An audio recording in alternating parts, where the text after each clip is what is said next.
প্রিয় অষ্টম শ্রেণীর শিক্ষার্থীরা, শুভেচ্ছা নিও। আজকে আমি তোমাদের বিজ্ঞান অনুশীলন বইয়ের পঞ্চম অধ্যায় আমাদের ল্যাবরেটরি এর ৭৮ এবং ৭৯ পৃষ্ঠার সমাধান করে দেব। প্রথমে তোমাদের বলবো, যারা আমার চ্যানেলটি সাবস্ক্রাইব করো নাই তারা আমার চ্যানেলটি সাবস্ক্রাইব করবে এবং আমার সাথে থাকবে। তাহলে চলো আমরা ক্লাস শুরু করি। ৭৮ পৃষ্ঠায় আছে তৃতীয় থেকে অষ্টম সেশন।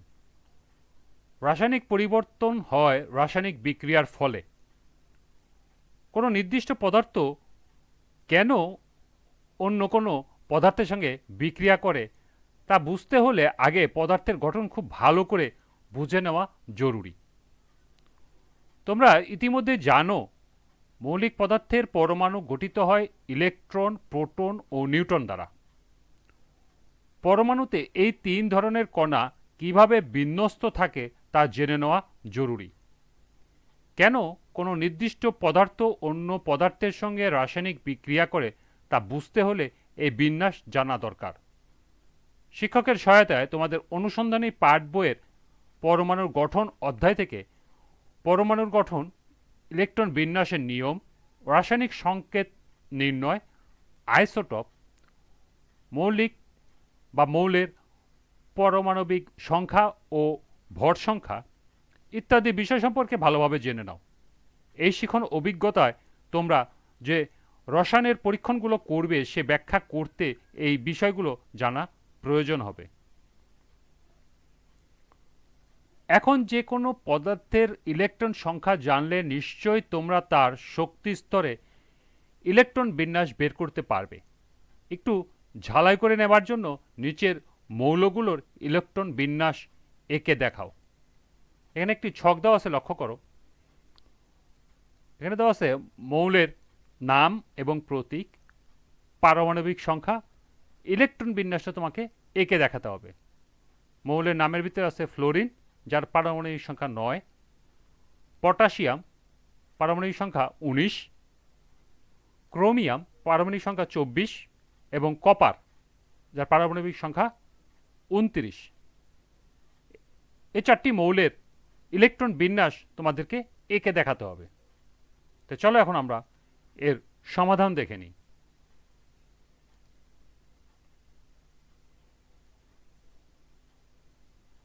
মৌলের নাম ফ্লোরিন, সংকেত এফ, পারমাণবিক সংখ্যা ৯।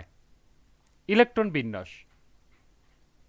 ফ্লোরিন এর ইলেকট্রন বিন্যাস ২ এবং ৭, অর্থাৎ এর প্রথম কক্ষপথে ২টি এবং দ্বিতীয় কক্ষপথে ৭টি ইলেকট্রন থাকে। অর্থাৎ প্রথম কক্ষপথে থাকবে ২টি এবং দ্বিতীয় কক্ষপথে থাকবে ৭টি ইলেকট্রন। এই লাল চিহ্নিতগুলো হলো ইলেকট্রন। তাহলে ৭ আর ২ মোট ৯টি ইলেকট্রন থাকবে। দ্বিতীয় হলো পটাশিয়াম, এর সংকেত হলো কে, পারমাণবিক সংখ্যা ১৯। পটাশিয়ামের ইলেকট্রন বিন্যাস হলো ২ ৮ ৮ ১, অর্থাৎ এর প্রথম কক্ষপথে ২টি, দ্বিতীয় কক্ষপথে ৮টি, তৃতীয় কক্ষপথে ৮টি এবং চতুর্থ কক্ষপথে ১টি ইলেকট্রন থাকে। অর্থাৎ প্রথম কক্ষপথে থাকবে ১টি, দ্বিতীয় কক্ষপথে থাকবে ৮টি, তৃতীয় কক্ষপথে থাকবে ৮টি এবং চতুর্থ কক্ষপথে থাকবে ১টি, অর্থাৎ সর্বমোট ১৯টি।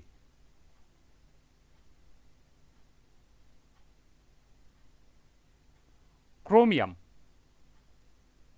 ক্রোমিয়ামের পারমাণবিক সংখ্যা ২৪।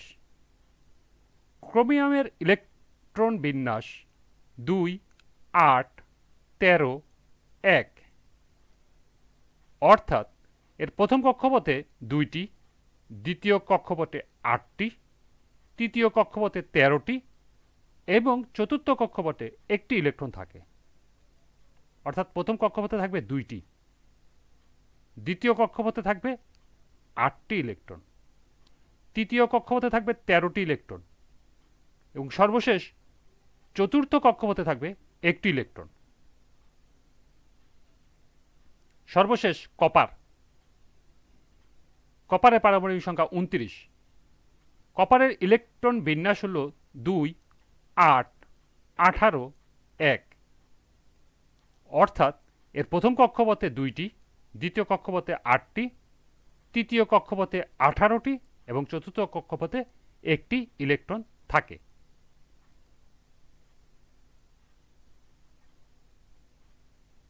এই ছিল এই ছকের সমাধান।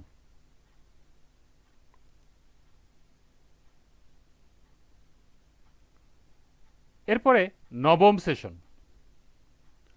আগের সেশনগুলোর আলোচনা থেকে তোমরা নিশ্চয়ই বুঝতে পারছো যে সর্বশেষ শক্তি স্তরের ইলেকট্রন বিন্যাসের উপর নির্ভর করে কোনো মৌল অন্য কোনো মৌলের সঙ্গে কিভাবে ইলেকট্রন বিনিময় বা শেয়ারের মাধ্যমে রাসায়নিক বিক্রিয়ায় অংশ নেবে। ইতিপূর্বে তোমরা প্রতীক ও সংকেত সম্পর্কে ধারণা পেয়েছো। তারপরেও একটু ঝালাই করে নিতে অনুসন্ধানী পাঠ বইয়ের রাসায়নিক বিক্রিয়া অধ্যায় থেকে প্রতীক, সংকেত, যোজনী ও আণবিক সংকেত লেখার নিয়ম অংশটুকু পড়ে নাও, জোড়ায় আলোচনা করে বুঝে নাও।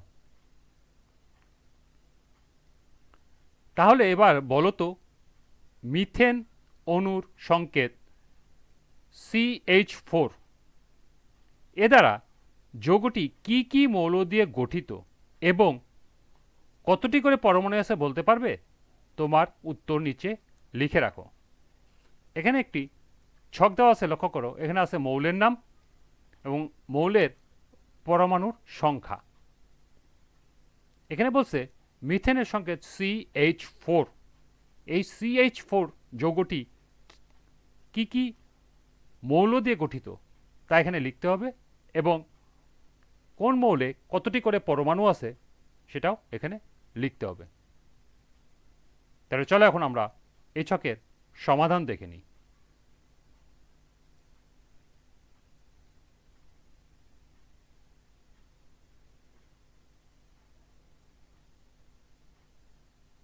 মৌলের নাম কার্বন, সংকেত C। এই মৌলের পরমাণু সংখ্যা 1। মৌলের নাম হাইড্রোজেন, সংকেত H। মৌলে পরমাণু সংখ্যা 4টি। যেহেতু আমরা যৌগেতে দেখেছি সংকেত হল CH4, অর্থাৎ C একটি, H হাইড্রোজেন 4টি।